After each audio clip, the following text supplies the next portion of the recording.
मैंने कोशिश किया था सुबह का फ़्लाइट बुक करने का, सुबह लाइक 10 बजे एक फ़्लाइट था, लेकिन तो फिर सेबू में लैंड होने के बाद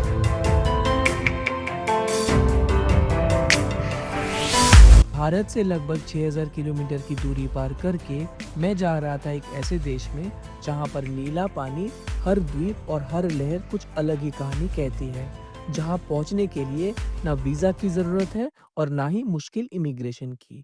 जहां पर हर नज़ारे एक नया कहानी बयान करती है, जिसे the pearl of orient seas भी कहा जाता है। जी हाँ, मैं निकल पड़ा था द मैजिकल फिलीपींस के लिए।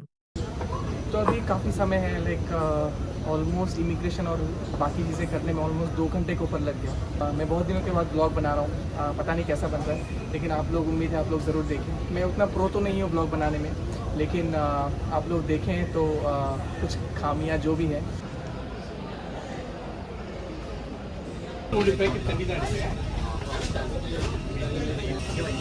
आएगा। और फिर चेन्नई से लगभग 4 घंटे की फ्लाइट लेकर मैं पहुंच गया Malaysia.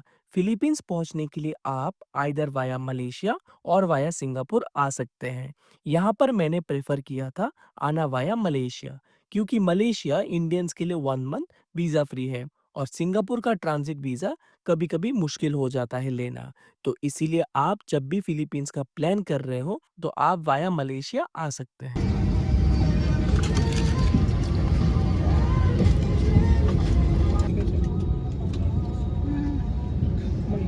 Kerjasama anda. Mga binibini, ginang at ginoo. Malaysia से फिलीपीन जाने के लिए लगभग 4 घंटे के ऊपर समय लगता है और सबसे सस्ती फ्लाइट जो जाती है वो है एयर एशिया। लेकिन एक चीज मैं आपको पहले ही बता दूं, एयर एशिया में मैक्सिमम ऑफ 7 केजीज अलाउड है बस इन कैबिन लगेज। उसके ऊपर अगर आप लेके जाना चाहे तो आपको एक्स्ट्रा पे करना पड़ सकता है। जी हाँ, मेरे केस में भी बिल्कुल ऐसा ही हुआ था। मुझे लगभग 3500 रुपए एक्स्ट्रा पे करना पड़ा था। कहा जाता है फिलीपींस में लगभग 7000 से भी ज्यादा छोटे छोटे टापू हैं, जो आप जर्नी के टाइम आप इजीली नोटिस कर सकते हैं। फिलीपींस में आप जब भी जा रहे हो तो एक चीज का ध्यान आप लोग जरूर रखें। यहाँ पर ट्रांसपोर्टेशन काफी एक्सपेंसिव है। जैसे कि अगर आपको मनीला से कोरोन आइलैंड जाना हो और अगर आप फ्लाइट बुक करते हो तो टिकट्स वगैरह काफी महंगी है। दूसरा ऑप्शन है वाया शिप। लेकिन आपको मैं पहले ही बता दूं, यहाँ पैसिफिक ओशन के बीच रात को जब शिप्स वगैरह चलती है तो वेव्स काफी ऊंचे होते हैं और अगर आपको सी सिकनेस वगैरह कुछ है तो आप वाया सीज बिल्कुल भी अवॉइड करें and do prefer to take flight. तो लगभग 4.5 घंटे के बाद 12 घंटे से बिना कुछ खाना खाए, जी हाँ, बिना कुछ खाए, क्योंकि ना ही मेरा क्रेडिट कार्ड काम कर रहा था और ना ही मेरे पास फिलीपींस का करेंसी था, जिसकी वजह से कुछ खाना भी नहीं खा पाया। मैं फाइनली पहुंच गया फिलीपींस के सबसे खूबसूरत शहर मनीला में, जिसकी आबादी लगभग 18 लाख है और जहां पर फिलिपिनो पेसोस चलते हैं। जहां पर सबसे पहले मुझे जाना था इमिग्रेशन और उसके बाद करेंसी वगैरह कलेक्ट करके निकलना था मेरे हॉस्टल की तरफ। फिलीपींस में इमिग्रेशन वगैरह क्लियर करके सबसे पहला टास्क था यहाँ का करेंसी वगैरह एक्सचेंज करना। तो मैं निकल पड़ा करेंसी एक्सचेंज की तरफ, जहां पर 100 इंडियन रुपीस देने पर आपको मिलेंगे 64 फिलिपिनो पैसोस। और उसके बाद ग्रैब से कार बुक करके मुझे जाना था मेरे हॉस्टल की तरफ, जो कि लगभग एयरपोर्ट से 12 किलोमीटर की दूरी पर था और मुझे लगभग 500 फिलिपिनो पेसोस पड़े थे। मनीला में ट्रांसपोर्टेशन का दिक्कत आपको बिल्कुल भी नहीं होगा, लेकिन हाँ, ट्रांसपोर्टेशन वगैरह काफ़ी एक्सपेंसिव है। तो अगर आप बजट ट्रिप वगैरह प्लान कर रहे हो तो आप बसेस वगैरह इजीली प्रेफर कर सकते हैं। करेंटली फिलीपींस के एक आइलैंड पर सुनामी अलर्ट इशू हुआ था, लेकिन मैंने सोचा फिलीपींस इतना पैसे खर्च कर कर आया हूँ तो थोड़ा घूम ही लेता हूँ, जो होगा देखा जाएगा।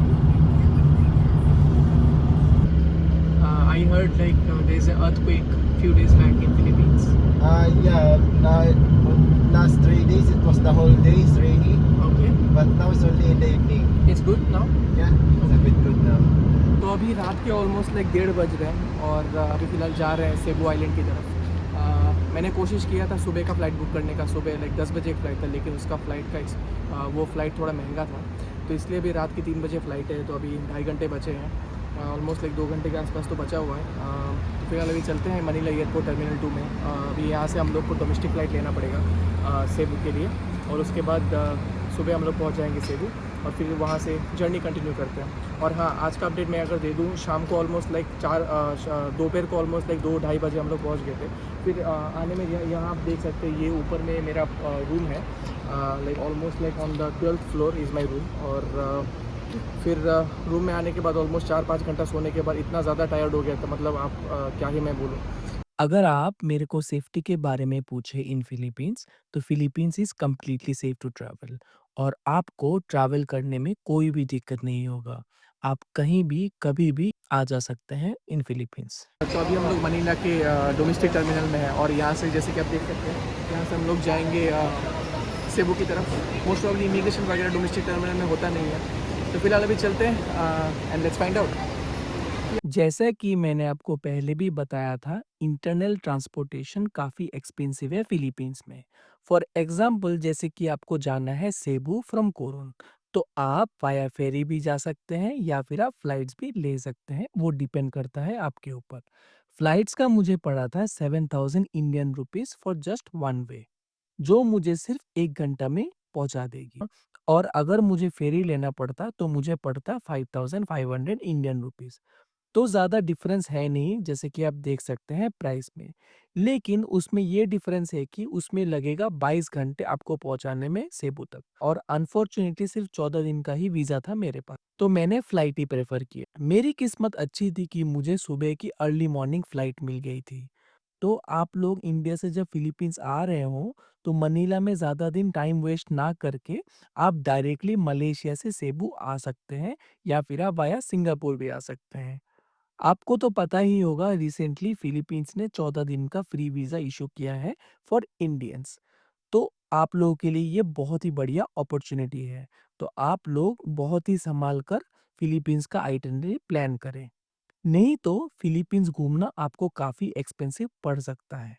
और दूसरा तरीका है कि आप स्टिकर वीज़ा लेकर भी आ सकते हैं, लेकिन वहाँ पर वीज़ा का प्राइस थोड़ा एक्सपेंसिव पड़ सकता है, विच टोटली डिपेंड्स ऑन यू कि आप अपना ट्रिप कैसे प्लान कर रहे हैं। तो फिर सेबू में लैंड होने के बाद कार में लगभग 1 घंटे का सफ़र तय करने के बाद मैं जा रहा था एक ऐसी जगह जो फिलीपींस में काफ़ी ज़्यादा फेमस है, जो हमारा पहला स्टॉप भी होने वाला था।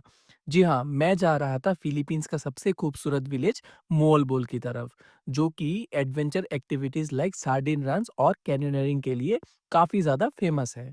बस से लगभग 3 से 4 घंटे का समय लगने वाला था मोलबोल जाने के लिए, और मोलबोल जाने के लिए आप आइदर वाया टैक्सी या फिर आप बस से जा सकते हैं, जहाँ पर एसी बस का ऑलमोस्ट 500 फिलिपिनो पेसोस और नॉन एसी बस का 300 फिलिपिनो पेसोस आपको लग सकता है। लेकिन मैं इतना ही ज़्यादा टायर्ड था कि जब बस में बैठा और उसके बाद मेरी आँख खुली तो मोलबोल में पहुँच चुका था। और फिर क्या था, मैं निकल पड़ा मेरे हॉस्टल की तरफ। मेरा हॉस्टल लगभग बस स्टॉप से 100 मीटर की दूरी पर था, जिसका मुझे पड़ा था around 700 Filipino pesos for one day. और मेरे हॉस्टल में सारे फैसिलिटीज़ थे, किसी भी चीज़ का कोई भी दिक्कत नहीं था। अगर आप चाहे तो वेरियस एक्टिविटीज़ के लिए इजीली रजिस्ट्रेशन कर सकते हैं यही हॉस्टल से, like the famous sardine runs और कैन्योनियरिंग।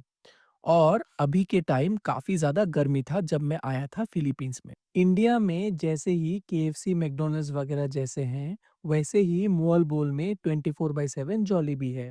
जॉलिबी जो कि कुछ और नहीं, वहाँ का पॉपुलर ब्रांड है, जहाँ मोस्ट ऑफ द टाइम मैंने खाना खाया था। अगर आप प्राइसेस के बारे में पूछे तो इंडिया से थोड़ा-सा एक्सपेंसिव है।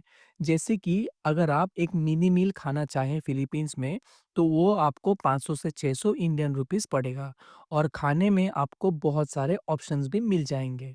और सबसे बढ़िया था, जॉलिबी यहाँ से बस स्टॉप के बिल्कुल पास में ही था। तो खाना-पीना लेकर शाम को मैं निकल पड़ा लोकल एरियाज़ एक्सप्लोर करने। तो इंडिया से लगभग 12 घंटे का टायरिंग सफ़र के बाद मॉलबोल पहुँच के बहुत ही अच्छा लग रहा था। समुंदर के किनारे शाम को शांति से बैठकर एक अलग ही सुकून का एहसास था। वहाँ पे ज़्यादा हलचल भी नहीं था। शांति से लोग अपना टाइम बिता रहे थे वहाँ पर। भारत में जैसे कि शाम को बहुत ही ज़्यादा हलचल होता है, इतना ट्रैफिक, शोर-शराबा, सभी लोग ऑफिस में व्यस्त होते हैं, लेकिन यहाँ मानो आकर वक्त थम सा गया हो। लोग सही कहते हैं, जब आप विदेश यात्रा करते हैं तो सीखने के लिए बहुत कुछ मिलता है। मुझे भी यहाँ सीखने को बहुत कुछ मिला था।